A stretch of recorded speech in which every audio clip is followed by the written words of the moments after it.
సాధికారత అనేది ఒకరు ఇచ్చేది కాదని, అవకాశం అందిస్తే మహిళలే సాధిస్తారని ప్రధాని మోదీ వ్యాఖ్యానించారు. గుంటూరు జిల్లా అబ్బినేనిగుంటపాలెంలో నమో దీదీ డ్రోన్స్ పంపిణీ కార్యక్రమం జరిగింది. ఈ కార్యక్రమంలో వర్చువల్ గా మోదీ పాల్గొని మహిళా డ్రోన్ పైలట్లతో మాట్లాడారు. కేంద్ర ప్రభుత్వం ప్రవేశపెట్టిన ఈ పథకం కోసం 200 కోట్ల వ్యయంతో మహిళలకు డ్రోన్ల శిక్షణ ఇస్తున్నట్లు కోరమండల్ సంస్థ ఉపాధ్యక్షులు జీవి సుబ్బారెడ్డి తెలిపారు. సంస్థ తరపున 2 తెలుగు రాష్ట్రాల్లో 200 మందికి డ్రోన్లు అందజేశామని అన్నారు.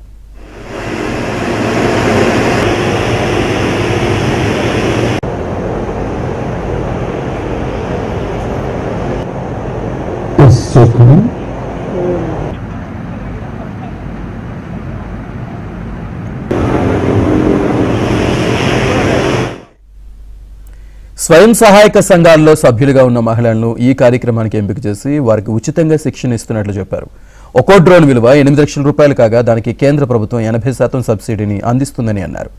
మహిళలు తమ గ్రామాల్లో డ్రోన్లను వ్యవసాయ పనుల కోసం ఉపయోగించడం ద్వారా ఉపాధి పొందొచ్చని సుబ్బారెడ్డి తెలిపారు. ఈ పథకం కింద పొందిన డ్రోన్లను ఇతరుల పొలాలకు కూడా వినియోగించడం ద్వారా సంవత్సరానికి 1 లక్ష రూపాయలకు పైగా ఆదాయం పొందేలా ఏర్పాటు చేశామన్నారు. గ్రామీణ మహిళలను ఆర్థికంగా బలోపేతం చేయాలనే ప్రధాని ఆలోచన మహత్తరమైనదని కేంద్ర ఎరువుల శాఖ సంచాలకులు అనురాగ్ రోహత్గి అన్నారు. వివిధ ప్రాంతాలకు చెందిన 108 మందికి డ్రోన్లు, శిక్షణ సర్టిఫికెట్లను అందజేశారు. కార్యక్రమంలో గుంటూరు జడ్పీ చైర్పర్సన్ క్రిస్టినా, అంజురంగ వ్యవసాయ విశ్వవిద్యాలయం ఇన్ఛార్జ్ ఉపకులపతి జయలక్ష్మీదేవి ఉన్నారు. ఈరోజు భారతదేశంలో చాలా శుభదినం.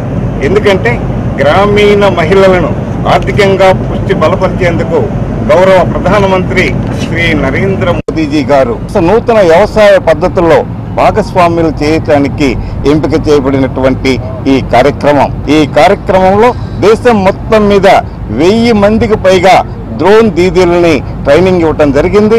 అందులో భాగంగా ఆంధ్ర, కర్ణాటక, తెలంగాణ రాష్ట్రంలో కేంద్ర ప్రభుత్వం వారితో కలిసి కోరమండల్ ఇంటర్నేషనల్ రైతులకు సుపరిచితమైనటువంటి ఈ గ్రోమోర్ కంపెనీ 200 మంది మహిళా డ్రోన్ దీదీలకి వీరికి తగినటువంటి తర్ఫీదు ట్రైనింగ్ ఇచ్చి వారందరినీ కూడా ఈరోజు మీకు చూసాం, డ్రోన్లను ఎంత చక్కగా వారు ప్రదర్శించారో.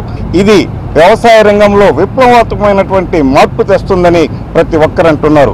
మండలానికి ఒకళ్ళని ఇన్ఫార్మ్ చేశారు సార్. బైలక్ మా పేరు వచ్చింది. మేము వాళ్ళు అడగగానే వెంటనే ఓకే చెప్పేసి ట్రైనింగ్ కి వెళ్ళాము సార్. అంతే, ఇది మా అదృష్టం. వీళ్ళే ఫ్రీగా ఇస్తారు సార్. మాకు ఏ విధమైన ఆర్థిక పరమైన ఇన్వెస్ట్మెంట్ మాకు లేదు సార్. ప్లస్ మేము ఈ పొలాలకి, రైతులకి చాలా అన్ని విధాలుగా సహాయపడగలము అనే నమ్మకం మాకు కలిగింది సార్.